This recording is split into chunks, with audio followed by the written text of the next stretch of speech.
What's up, everyone? Welcome back to another edition of BKNY Hoops. If you're new to the channel, I am your host, as always, Rashid White. Alright, this article comes out of the Nets Wire over here, and it talks about Mikal Bridges on Harry Giles III. We know what he can do, and yeah, I mean, so why is Jacque Vaughn really not playing this guy over here, man?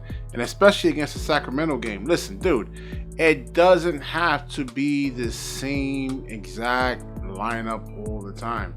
We knew that Nicholas Claxton was actually going to struggle against Sabonis, and there's a weight disparity over there, man. All right? It's okay to actually go to Giles, okay? It's actually, you know what I'm saying? Come on. It's okay to try a little, you don't have to be redundant all the time, man. So, this is Mikal Bridges over here, and let's listen into what he actually has to say. Out to my boy HG. He works hard and waits for his moment, and always just cheering his teammates on and staying confident when he's ready, and being a great teammate. All right, so and then Mikal Bridges is over here saying that Giles had with as well as starting center Nick Claxton and backup center Day'Ron Sharpe has been playing this season. Vaughn has said that Giles does not play because of the two centers ahead of him in the rotation. It sounds like Giles will be riding the pine for the time being, but he will be ready if anything happens to Claxton or Sharpe, and if either gets into foul trouble. Well, I don't know about that, because there are times where Claxton was actually hurt. You know, in the first couple of games there in the beginning of the season, he went small with DFS at the actual 5 position. I'm worried about this over here, man. Is that you know, Giles can actually really kind of turn into be something over here, man. And when you get something like this over here and you don't play him, of course the guy is really going to leave, man. And can you argue? And I don't know. I have to see more of a larger sample size from Giles. But it looks like he was, you know, he's better than Day'Ron Sharpe in terms of skills and what he can actually bring to the table from an offensive perspective. And then Nick Claxton, we've seen him go against like top tier like centers, like Giannis Antetokounmpo, Joel Embiid. Clint Capella is not a top tier center, but he is a guy that can actually protect the rim. And Nick Claxton, you know, which, like I said, I do love him, but I mean, his offensive game has much to be desired for. You know, like you look at Domantas Sabonis, all right, you see him actually put the ball on the floor. You look at guys like what's his name, Bam Adebayo.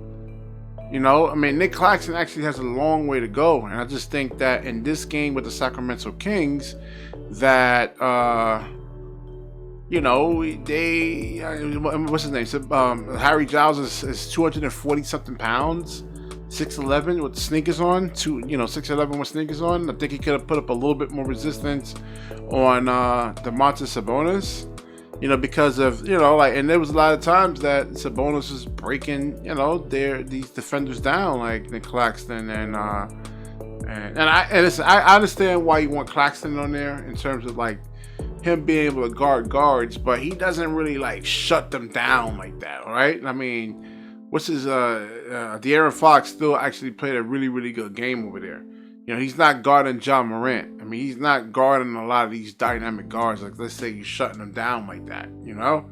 I mean, he can help, affect their efficiency somewhat. But, like, even like Trae Young, he got switched on to Trae Young. I mean, there's no way that Nick Claxton at 6'10", 6'11" is guarding Trae Young, you know? So, you might as well put Giles on there, you know? So, give the guy a chance. I don't know why Jacque Vaughn is just really kind of stuck to this particular rotation over here with Nick Claxton and Day'Ron Sharpe.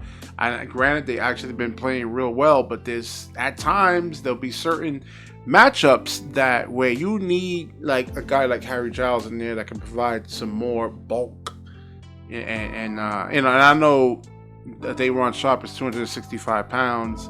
But a guy like Sabonis who can actually put the ball on the floor. Now, he didn't destroy us. Like, he only had like 13 something points, but I mean, he was still like a plus 16, I think a plus 14 And I mean, his ability to actually really kind of like put the ball on the floor, you know, it causes, especially like you got like Day'Ron Sharpe there, man. So it causes, you know, teams to actually have to come and help, which actually leads to those wide open 3-point shooters, you know, that Sacramento was killing us with right there, man. So I don't know, man. I mean, like I said, I like the production that Nick Claxton is actually giving us. But you know, let's go into the playoffs over here, man. You go into a 7-game series. I should have been more prepared for this. I want to see the free throw shooting of Giles. I'll get into that a little bit later when it comes to playoffs. If Giles is still on the team, but you know, you got to look at like the real numbers, because like good coaches, like really good coaches, especially the further you actually go, is going to look at the free throw shooting numbers from Nick Claxton and the fact that he doesn't have any type of footwork. I mean, they're going to exploit that against him, man. Yeah, and they're going to force him to shoot jumpers. I think Giles shot 34% from the 3-point line from Portland last year. Which he didn't take that many threes, but the fact that, you know, and it's hard. I mean, when you don't actually really get into like a rhythm or anything like that, and like let's say you don't get that many outside touches, but you're actually really making them at a decent clip, that's pretty good, man, you know, for a guy that doesn't really get that much playing time. So we'll see what happens with Jacque Vaughn, man. I mean, I think he's could be a little stubborn right now. Sometimes, okay, like there'll be matchups where you could just take Nick Claxton out and then you can go with DFS at the 5. You know, you have like a Giannis in there. If Giannis is playing 5, let's say the 5 position, you know, let's say they want to like technically go small and take Brook Lopez out there because he can easily get targeted, and they say they put Giannis at the 5, but you could put DFS, start him, you know, DFS at the 5. Then, you know, it doesn't have to be the exact same rotations, the exact same lineup every single night. You got to match up to certain players over here, man. And it seems like Nick Claxton couldn't match up to Domantas Sabonis. I was saying that on the Breezy panel, man. I'm like, I mean, he's tough, man. He's really tough. So, all right, I'll definitely wrap this video up. Definitely like, comment, subscribe. Certainly share this video. And when you share, the universe certainly shares back with you. Peace.